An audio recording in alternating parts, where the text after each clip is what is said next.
حكايتنا لنهار اليوم مأساوية.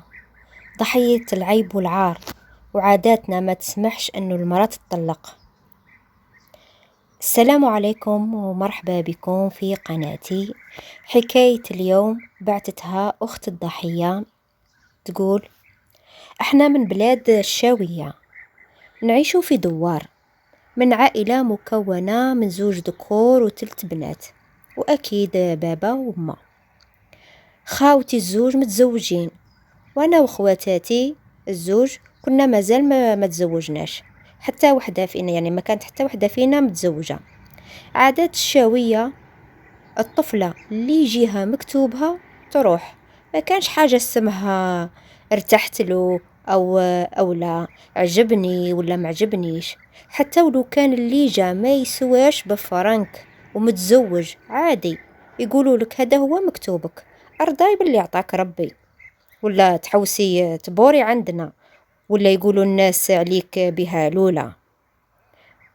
المهم، هذا هو تفكيرهم وهكا رباونا، وإحنا نقبلوا شئنا أم أبينا.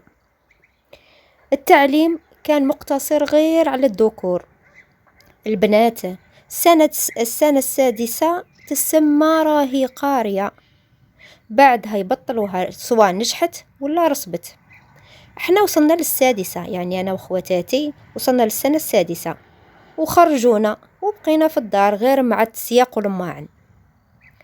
المهم، كبرت أنا وأخواتاتي، كنت أنا هي الكبيرة وأختي هدى، والصغيرة كانت كريمة.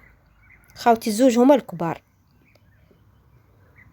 أنا جاني مكتوبي وتزوجت، وعندي دركا 5 ولاد، وكريمة تاني تزوجت وعندها 2 بنات توأم، ياي كي العسل، ربي يحفظهم لها. واختي هدى مولات الحكاية كانت تزوجت قبل ما تتزوج كريمة، خاطر كما تعرفوا محال يزوجوا الصغيرة قبل ما تتزوج اللي كتر عليها.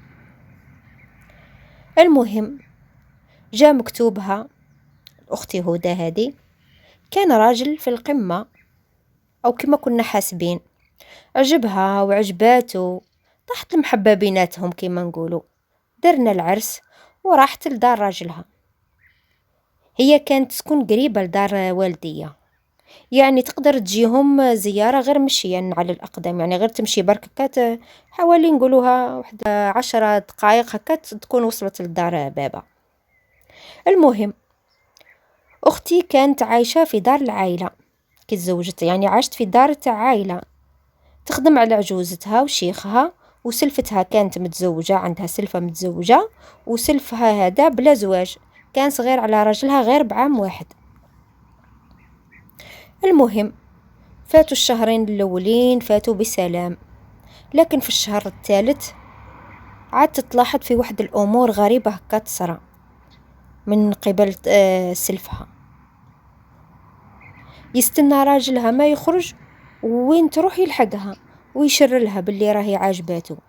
كانت في البداية تقول له غير حشم، اش كاين هذا، اش راك دير انت، يا راك في مقام خويا، راهو خوك، راني مرت خوك وعيب عليك الكلام هذا، احشم والله زيد تعاود، والله غير نزيد نقول، والله نقول لخوك. كانت غير تقول له هكا، يعني كشغل تهدد فيه غير بالكلام، بصح هو والله ما سامع بها، ما حبش خلاص يدير على الهضره تاعها. قالت له يعني لو كان زيد تعاود نهضر مع خوك.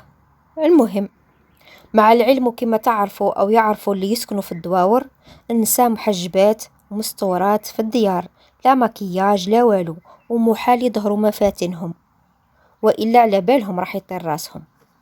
المهم، هو محبش يسمع كلامها، وبقى هكاك يرمي لها في الكلام، في الرايحة والجاية، حتى ولا يقول لها اطلقي من خويا ونديك أنا. الطلقي كل ما يلقاها يقول لها الطلقي ونديك انا، راكي عاجبتني الطلقي ونديك انا. تما تغشت هي، وقالت كذا الراجل مش حاب يحشم، وراحت قالت الراجلها. بصح المصيبة راجلها هذاك ما صدقهاش وما حبش خلاص يسمع لها هضرتها، قال لها محال خويا انا يدير هكا، محال برك يقبلك، بالك قاعده غير يهضر في هضرات برك كانت يا برك لي. قال انا خويا نعرفه راسو ما يهزوش من الارض، مصلي ويخاف ربي. يحشمي بركاك من الهضره هذه اللي تهضري فيها. ما نزيدش نسمعك تهضري الهضره هذه. المهم كي ما حبش يسمع لكلامها، قالت لك انايا محال انا نقعد في الدار هذه. غضبت وقالت نروح نشكي لماليا خير. جات لدار بابا وحكات لنا الحكايه. قالت الماما ربي يستركم، خرجوني من هذيك الدار، والله قلبي مش مطمني، مانيش مرتاحة. راهو في الرايحة والجاية يقول لي طلقي من راجلي ونديك أنا، طلقي من راجلي ونديك، راني أنا نبغيك، راني نبغيك راهو حيهبني، وراهو ما همش مآمني ومش مآمني راجلي بلي راهو قاعد يقول لي الهضرة هذه. والله هكاك تاني وما حبت تسمع لها ماما، وقالت لها ما نزيدش نحبك نسمع الهضرة هذه مرة أخرى. قالت لها ماما ما نزيدش نحب نسمع هذه الهضرة مرة أخرى، ارجعي لدار راجلك خير. هكاك ورجعت اختي وهي تبكي وما قالت واش راح ندير.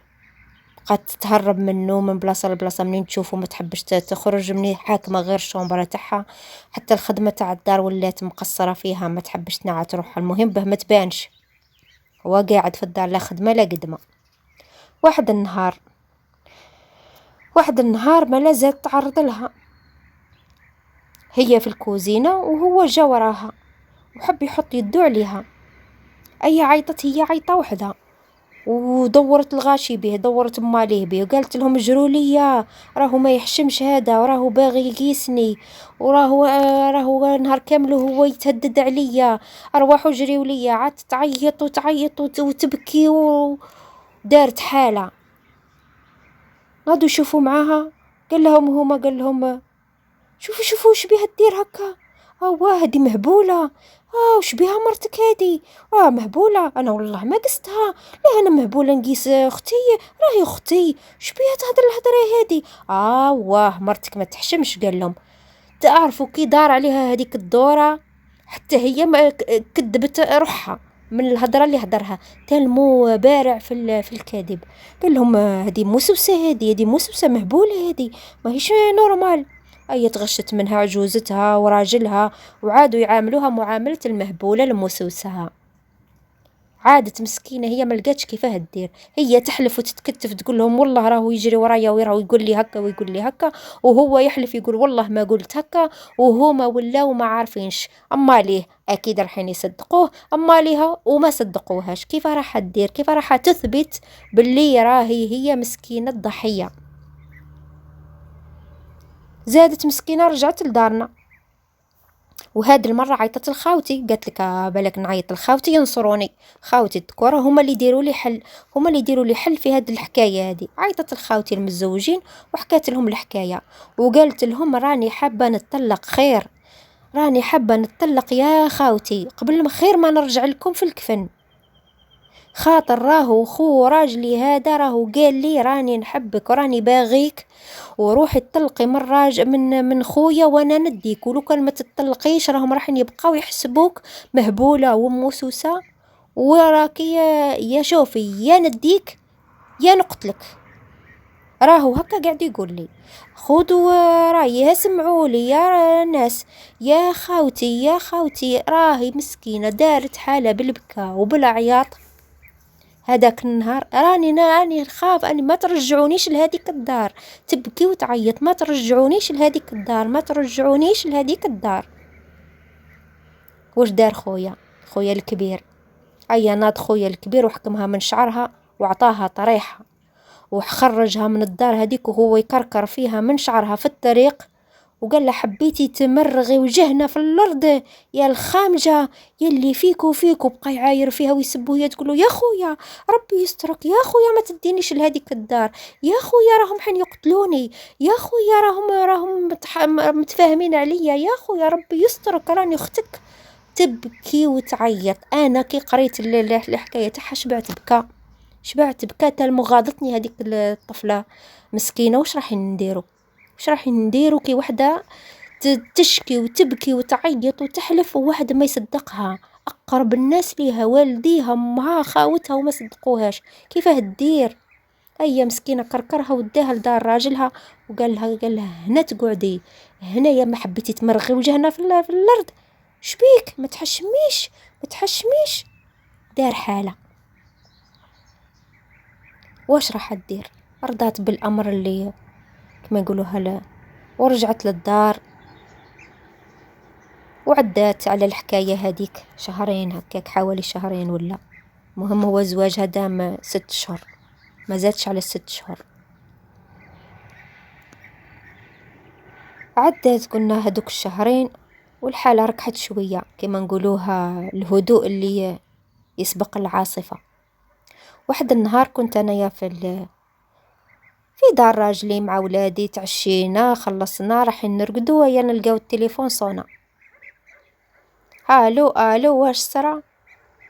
اجري راهي اختك هدى لقاوها غارقة في دمها في الدوش. ونوضو حنايا هذيك الليلة قالت ما تنساش، ما ننساوهاش طول عمرنا. هذاك الدوار تهول هدى راهي لقاوها مذبوحة. أما رايحة تهبل مسكينة، عادت نادمة وتمشي تجري وتعيط كل مهبولة، وتقول غير أنا يا سبة أنا اللي ما سمعت لهاش. هي تقول لي ما تديونيش، وأنا نقول لها ها روحي. وعادت خويا وعادت ما تهدرش معه لحد الآن، وهي ما تهدرش مع خويا. قالت له انت السبة، دارت فيه، قالت له انت هو السبة، انت هو اللي بعت اختك للموت. هي تقول لك ما تبعتنيش اخويا، محين يقتلوني وانت تبعت فيها. وهو مسكين خويا تاني زاد ندم تاع الكلاب كما نقولوها احنا. قال انا يلي انا حبيت، انا كنت حاب لها صلاحها، ما كنتش على بالي باللي راح يصرى لها هذاك الشيء. المهم جات على من جات على هدى، تزوجت 6 شهور ورجعت في الكفن مذبوحة بالموس وغارقة في دمها في الدوش. داروا التحقيق وبداو يحققوا في القضية. دارنا قالوا راهم هما اللي قتلوها، ودار راجلها قالوا هي اللي قتلت روحها مهبولة وموسوسة. المهم قال لما داروا التحقيق في القضية، دار راجلها نكروا كامل الهدر اللي كانت تهدرها هدى، وقالوا كانت عندها الهلوسة والوسواسة وما عمبليش واش، وكانت تنوض في الليل، وكانت تخرج وحدها تالعة، ويا مسكينة ما كانش تخرج تالعة، تخرج هاربة من هذاك الراجل اللي كان يجري وراها. راجلها كان لا روحه وترك، هو اللي مهبول ماشي هي. يا ربي يا كريم، استغفر الله العظيم، حكاية توجع القلب. المهم قالت لك رجعوها مريضة عقليا وربحوا هما القضية، وخسرونا احنا يا اختنا، خسرناها بسبب الخوف من المجتمع لا يقول عليها مطلقة. اختي كانت هي الزينة فينا، وهي العاقلة والرزينة، تهموها بالهبال. في زماننا المهبول هو العاقل، والعاقل هو المهبول. المهم كانت هذه حكاية اليوم.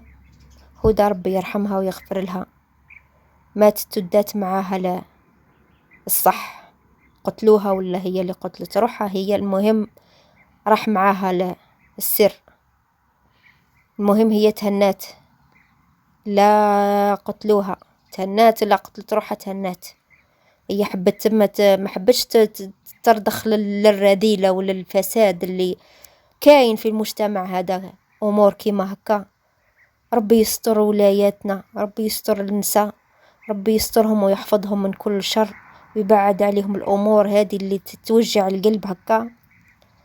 ربي يحفظنا ويحفظكم. كانت هذه هي حكاية اليوم، نتلقاو إن شاء الله في حكاية أخرى، والسلام عليكم ورحمة الله وبركاته.